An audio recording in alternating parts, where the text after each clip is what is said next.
The year 2023 is almost over. We're heading into 2024. So to recap a little bit of WWE through the year, here go my top 10 best WWE main roster pay-per-view matches of the year in order. I'm going to do a separate list for NXT. NXT is going to be in a separate video. I'm going to do my top 10, best NXT pay-per-view matches of the year as well in a separate video, but this is just strictly for the main roster. Coming in at number 10, I have Bianca Belair versus Io Sky at Backlash in Puerto Rico. Man, that crowd was so lit for Io that night, man. It was like Bianca was like the anti-heel pretty much, man. She got like, the John Cena, Roman Reigns type treatment against the crowd, man. The crowd was totally behind Io. Most of us expected Bianca to win, which was cool, but the chemistry these two had that night was his top tier. I'm not gonna lie to y'all, I got a few WrestleMania matches in here that make this list, man, because there were a lot of great matches at WrestleMania this year. And coming in at number 9, we have the Usos versus Kevin Owens and Sami Zayn, night 1 main event of WrestleMania. This right here was top tier, man.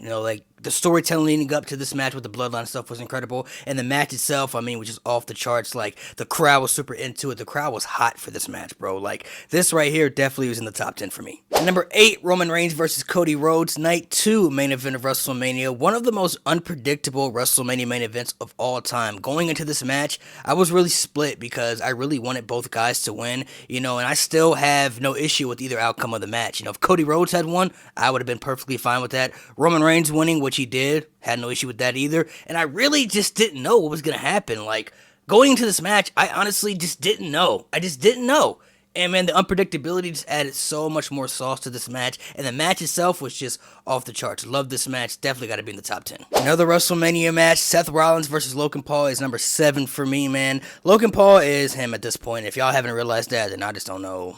I don't know what y'all not seeing. I just don't understand it at this point. Like, Logan Paul is just a true natural, and Seth Rollins obviously is one of the best in WWE, one of the best in the game today, man. He's been one of the best wrestlers in the world for damn near 10 years now. So Seth Rollins and Logan Paul, it was bound to be a great match. There were people who were like upset that Seth was having Logan as an opponent at WrestleMania, but I already knew the match was going to cook when they announced it, so I was happy for it, and the match definitely did not disappoint. Number 6, I have the men's Elimination Chamber match. This was one of the best Elimination Chamber matches I have seen in a while. I'm not gonna lie. Like, there have been some good chamber matches throughout the years, but this one was like top tier. This honestly might be a top 5 chamber match all time to me. I'm not even gonna lie to you. Like, this match honestly was just incredible, man. Like, Austin Theory, Bronson Reed, Montez Ford got to shine in this match. Who was the MVP of the chamber? I think Seth Rollins, obviously one of the top stars.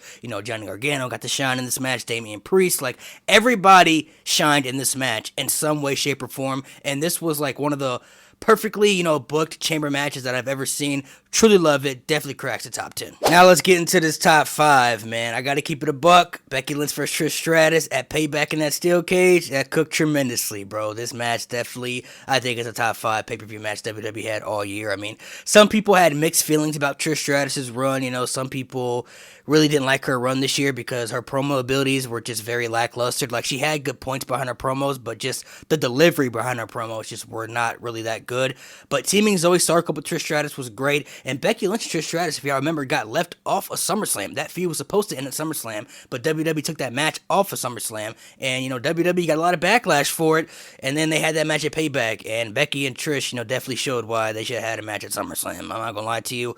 After watching that match at Payback, it was cool to see it at Payback, but that match should happen at SummerSlam. Number 4, I have Bad Bunny versus Damian Priest at Backlash, man. You have 2 Puerto Ricans going at it in Puerto Rico, man. The crowd was lit, bro. Bad Bunny had the best entrance of the year. Don't care what anybody says. Best entrance of the year, bro. The crowd was super lit when Bad Bunny came out. And Bad Bunny also, he's a natural, man. Like, obviously he has a career outside of WWE, but at this stage, I think we all would love to see Bad Bunny come back and have some more matches in WWE in the future because he just, he just fits, man. His matches be hitting, and, the one at Backlash, that match cooked tremendously. Definitely in the top 5 for sure. At number 3, what I believe was the best women's match all year for WWE, Charlotte Flair versus Rhea Ripley at WrestleMania, was a masterpiece, man. Like, this honestly could have been the main event of WrestleMania 2, and I wouldn't have been upset with it. Like, they cooked tremendously, and they had a bit of a chip on their shoulder too because, Charlotte and Rhea, I'm sure, believed they should have main evented WrestleMania that year, but they didn't. They were the co-main event, and, they shined, man. They showed out, bro. They had a tremendous match. One of the best women's matches in WrestleMania history, too, hands down. And this was one of the top 3 best pay-per-view matches WWE had all year for me. At number 2, that triple threat match at WrestleMania with Gunther, Sheamus, and Drew McIntyre. Oh my gosh, bro. Like, This, honestly, you could make a strong argument was maybe the greatest Intercontinental Championship match in WrestleMania history. It might have surpassed Ricky Steamboat and Macho Man at WrestleMania 3. I'm not going to lie to you. Like, I'll have to go back and rewatch both matches to officially make my decision personally.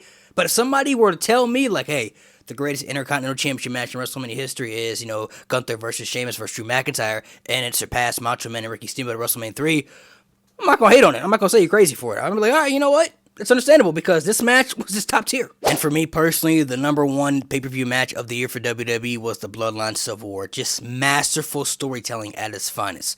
The UK crowd, the way they would chant certain things and Roman Reigns would react to, what the crowd was saying, that was just an incredible stuff. The UK crowd was an incredible crowd that night. The UK definitely needs a WrestleMania, by the way, side note. The UK deserves a WrestleMania. Make it happen, WWE, at some point. The crowd was just on fire. The way Solo Sikoa had to really uplift Roman Reigns in this match, like twice.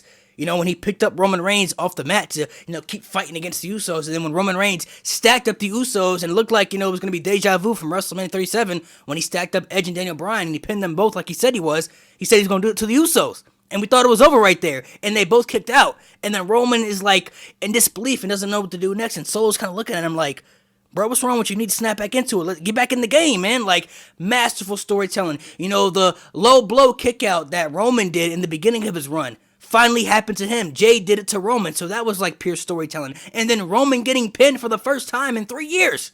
It was shocking. Like, some people believed that Jay was going to do it, but you really didn't believe it until you saw it with your own eyes. And when you saw that 1, 2, 3 hit, and you saw Roman get pinned by Jay, bro, this is just my personal list right here, what I believe the top 10 were. So you guys let me know what your list is. Like I said, I'm going to do NXT in a separate video, so be on the lookout for that.